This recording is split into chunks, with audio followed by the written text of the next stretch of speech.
Ini prinsip dasar nih. Jangan pernah kita berpikir bahwa hidup itu nggak dijamin rezeki, kurang rezeki itu mustahil. Karena yang paling dasar yang dijaminkan oleh Allah cukup. Jika ada orang yang merasakan kurang, itu berarti orang yang tidak pernah merasa cukup. Itu problemnya. Ya boleh jadi, maaf, bukan karena nggak cukupnya, karena dia mengejar satu beban yang tidak sesuai dengan kebutuhannya, atau mengejar sesuatu di luar asas kecukupannya. Itu persoalannya. Ya kalau dia mau naik, nanti ada lagi tahapannya. Tapi Allah jamin sepanjang Anda gunakan pasti cukup. Kalau kamu ingin naik level dari ini, dari cukup naik level kedua, maka diberikan lagi secara indah oleh Al-Quran. Ini caranya. Kalau kamu ingin naik level, begini caranya, sehingga tetap setiap level itu sesuai dengan kecukupan perjalanan hidupnya sampai ia pulang. Tapi kalau levelnya nggak dipelajari, maka jadi beban. Ini yang menyebabkan seseorang dari cukup jatuh ke bawah, turun miskin, dari miskin turun ke bawah lagi, fakir. Kalau dia nggak pernah belajar tangganya, maka selamanya dia tidak akan pernah naik. Dan saat akan naik pun, karena tak pernah punya tangga, kemungkinan besar akan jatuh.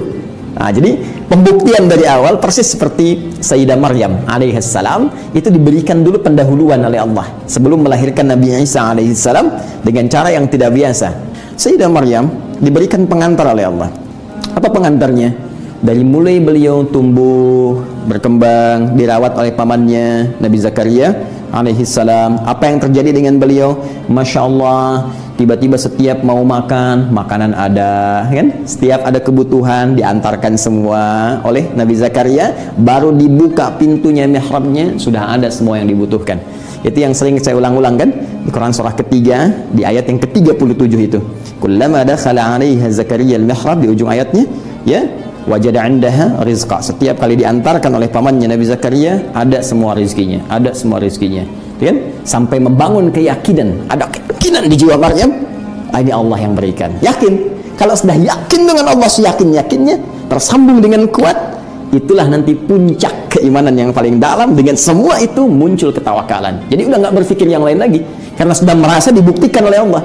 Makanya ketika pamannya bertanya, ya Maryamu anna laki hadza, Maryam dari mana semua ini? Qalat, langsung dibuktikan lewat lisannya, huwa min indillah, ini semua dari Allah subhanahu wa ta'ala. Karena sudah yakin semua dari Allah, sudah tawakal kepada Allah, makanya nggak aneh lagi ketika tiba-tiba beliau mengandung, ditiupkan rohnya oleh malaikat Jibril alaihissalam tanpa pernah disentuh laki-laki manapun, karena sudah dekat dengan Allah dan diberikan informasi. Di situ sudah nggak ragu lagi dengan semua anugerah yang Allah berikan. Bahkan dikuatkan lagi, bayinya baru lahir sudah bisa bicara. Ini Abdullah. Quran surah ke-19 ayat 31 itu, ya, diperintahkan untuk sholat, untuk mengabdi kepada Allah, berbakti kepada ibundanya dan seterusnya. Nah, ini namanya pengantar, muqaddimah, awal pemberian yang membuat kita yakin. Sama persis, ya, lahir dalam kandungan dijamin oleh Allah rezekinya lewat ASI-nya, makanan ibundanya, baru lahir orang sekitarnya mengantarkan untuk menunjukkan. Makanya orang tua saat dianugerahi anak misalnya terlahir, datang orang tua orang lain, datang tetangga, datang kerabat, bahkan yang tidak dikenal, sesungguhnya itu adalah pertanda dari Allah untuk membangun keyakinan. Hei, kamu jangan khawatir ya, anak ini aku jamin rezekinya, kata Allah. Sekarang aja yang nggak kamu kenal datang, kamu nggak usah khawatir.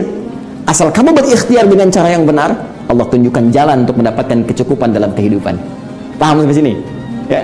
Jadi ini yang pertama mesti kita bangun. Jadi jangan khawatir, jangan pernah membangun persepsi di benak kita bahwa ini bisa miskin, bisa fakir. Tidak. Batas paling rendahnya cukup. Kemiskinan hanya terjadi bagi orang yang tidak pernah merasa cukup. Sedangkan orang yang selalu mencukupkan dirinya, maka pada hakikatnya dia adalah orang kaya yang sesungguhnya.